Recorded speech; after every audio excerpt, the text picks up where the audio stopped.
Tidak hanya ke Iran, kini Trump semakin berambisi menguasai Greenland. Terlebih ia mengumumkan niatnya untuk membentuk Dewan Perdamaian yang dikendalikan oleh Amerika Serikat, sejenis Dewan Keamanan tandingan untuk Dewan Keamanan PBB. Kita bahas bersama pakar geopolitik dan keamanan nasional Wibawanto Nugroho dan juga ada mantan Duta Besar Indonesia untuk Norwegia, Todung Mulya Lubis. Bapak-bapak selamat petang semua. Baik, kita sudah terhubung dengan Pak Wibawa dan Pak Todung akan segera menyusul. Pak Wibawa, bahwa kita tahu Amerika Serikat ini tidak hanya mengancam melalui ekonomi, militer, bahkan membentuk Board of Peace. Menurut Anda, seberapa serius sebenarnya ancaman Trump kepada negara-negara yang mendukung Greenland? Oke ya, langsung saja ya. Jadi terima kasih untuk kesempatannya. Jadi secara substansial ini tidak bisa dianggap hanya sebagai joke. Karena ini mengandung makna substansial yang penting secara global dari perspektif global security dan national security, bukan hanya saja dari Amerika, tapi setiap negara yang berkepentingan di situ. Jadi apa yang terjadi saat ini bisa diterangkan dari perspektif neorealisme. Apa itu neorealisme? Neorealisme itu suatu paham yang beranggapan bahwa di atas negara itu tidak ada lagi kekuatan lain. Oleh karena itu kondisi menjadi anarkis. Supaya yang anarkis itu tetap orderly, harus ada yang namanya kekuatan yang real, dalam hal ini terutama militer dan ekonomi, dan ini harus disertai dengan balance of power, ya. Dan di mana neorealisme ini, ya, ada 3 dimensi dalam melihatnya. Yang pertama adalah karakter dari pemimpin. Sebagaimanapun agresif seorang pemimpin, itu hanya satu variabel. Variabel kedua adalah domestic issue, ya, bagaimana kondisi suatu negara itu akhirnya menentukan apakah negara itu nanti akan menjadi agresif dan berperang atau tidak. Dan yang ketiga, yang paling penting menurut neorealisme adalah penyebab perang, penyebab konflik di dunia ini adalah kondisi anarkis, struktur, ya, dimana akhirnya dari neorealisme ini lahirlah apa yang disebut defensif dan offensive realism, ya. Yang defensif itu seperti Indonesia misalnya, kita cukup mempunyai kekuatan militer tanpa harus bersikap agresif. Tetapi ofensif ini hitungannya beda, adalah power maximizing. Dan biasanya ini menjadi inherent karakter dari great powers atau superpower. Itu poinnya, ya. Jadi ofensif ini sekarang yang diselami oleh Presiden Trump, yang di mana beliau melihat bahwa jika apa yang terjadi di Greenland ini tidak di-manage, di kemudian hari akan menjadi masalah global security karena terjadi great power competition. Di dalam perspektif neorealis, perdamaian itu hanya sementara. Kalau lagi damai, itu namanya interwar period, berarti harus siap. Apa yang terjadi sekarang adalah irregular competition, di mana kompetisi antara great power itu tidak ikut aturan main lagi. Nah, sehingga Amerika mengambil langkah yang agresif, yang cukup inisiatif dari Presiden Trump dengan pendekatan offensive realismnya untuk mengamankan akses penting menuju Arktik. Ya, tapi kalau kita lihat dari ambisi Trump ini yang begitu menggebu-gebu, bukankah justru ini malah melahirkan konflik khususnya antara Amerika Serikat dengan beberapa negara di Eropa, Pak Wibawa? Nah, sekarang begini Mas, ya, dari neorealis itu akhirnya berkembang pahamnya menjadi liberalis. Ayo kita atur bagaimana power balance of power itu bisa diatur dalam kerjasama, atau semangatnya adalah exchange energi satu sama lain. Jika itu belum bisa meng-create keadaan yang stable dalam konteks great power competition saat ini antara Amerika, China, dan Rusia khususnya, mari kita masuk ke dalam institusionalis pendekatannya. Ayo NATO, bagaimana bicara? NATO dan Rusia juga pernah partnership sebelum adanya invasi di Ukraina. Tetapi itu juga tidak jalan juga. Ayo kita dekatkan dengan konstruktivis. Konstruktivis mengatakan apa? Jika identity ini compatible, semua dunia ini akan damai. Ternyata itu juga tidak bisa menyelesaikan masalah. Makanya akhirnya Trump mengambil suatu langkah yang agresif dengan pendekatan offensive realis. Dia akan mencoba menciptakan order baru dengan merupakan satu manuver yang mendahului, atau disebut dengan yang namanya preventif, atau mencegah akses dari great power lainnya di Arktik yang sudah melakukan aktivitas militarisasi dan juga ekonomi dan infrastruktur. Baik, kita sudah dapat poinnya. Saya ingin coba menyapa Pak Todung. Pak Todung sudah bisa mendengar suara saya, Pak? Boleh dibuka videonya mungkin, Pak, dan audionya? Lagi, Bang. Pak Todung? Ya. Baik.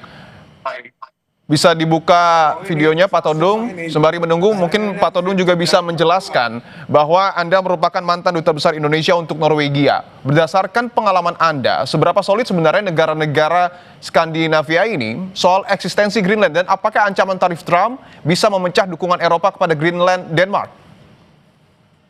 Ya, negara-negara Nordics, ya, Norwegia, Swedia, Denmark, dan Finlandia, termasuk Islandia, itu sangat kompak. Oke. Ya, saya tidak meragukan sama sekali kekompakan mereka. Dan jangan lupa bahwa selain Greenland, Norwegia juga punya ya satu daerah yang disebut Svalbard. Svalbard yang sekarang secara fisik itu ada Norwegia, ada Rusia.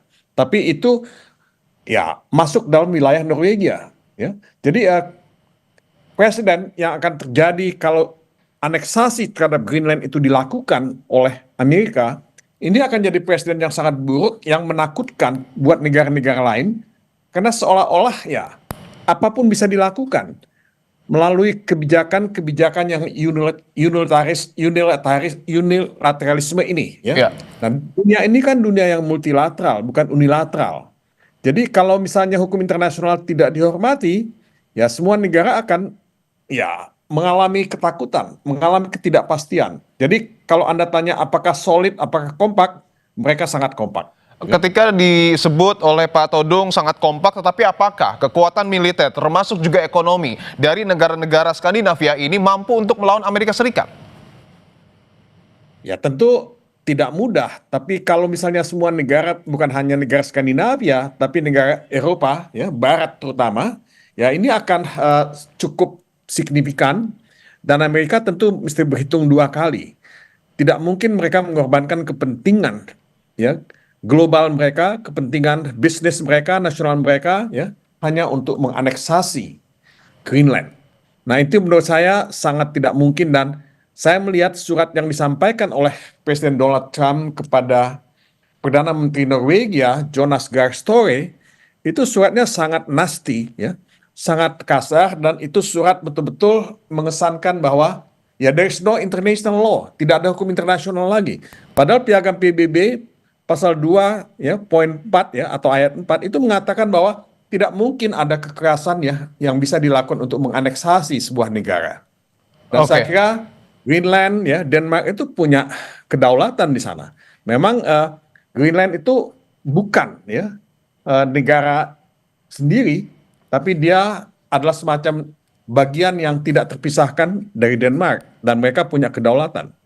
Oke, artinya mungkin bisa dielaborasi lagi Pak Todung. Menurut Anda, sikap yang kemudian diambil oleh Amerika Serikat ini, khususnya Donald Trump, tujuannya apa?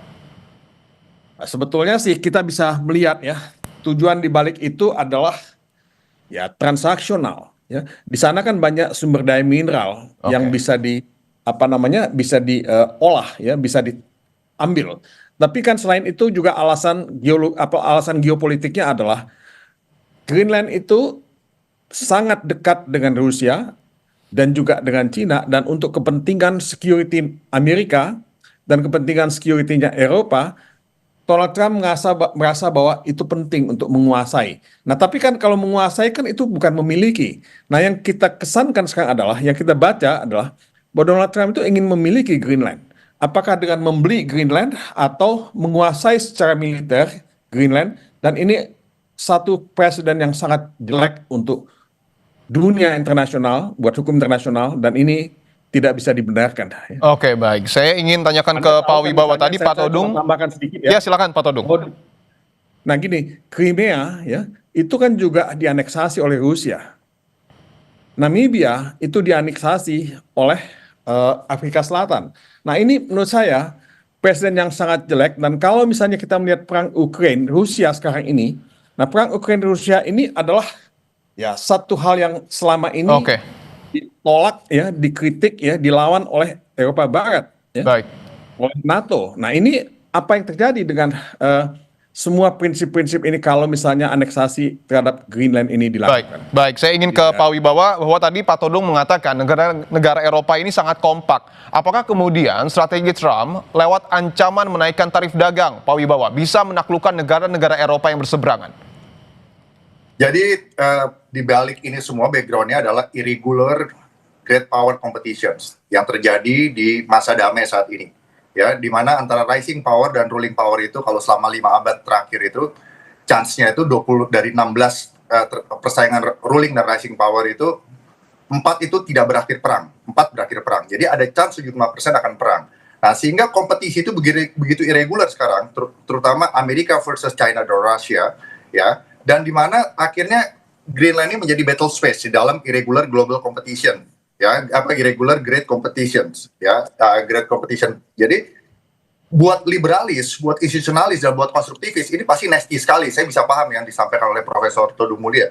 Tapi untuk perspektif neorealis, dari perspektif ofensif realis, dari perspektif seorang pemimpin superpower, ya dia tidak ada pilihan lain, karena ini pilihan strategis, dan mungkin ujung-ujungnya nanti ini akan seperti the compact of the free states yang ada di kawasan Indo-Pasifik, seperti Palau, seperti Micronesia, seperti Marshall Island, di mana akan mereka menjadikan Greenland bagian dari Amerika. Mungkin itu karena untuk mendeter, untuk mendinai akses strategis untuk kebangkitan China dan juga kebangkitan Rusia.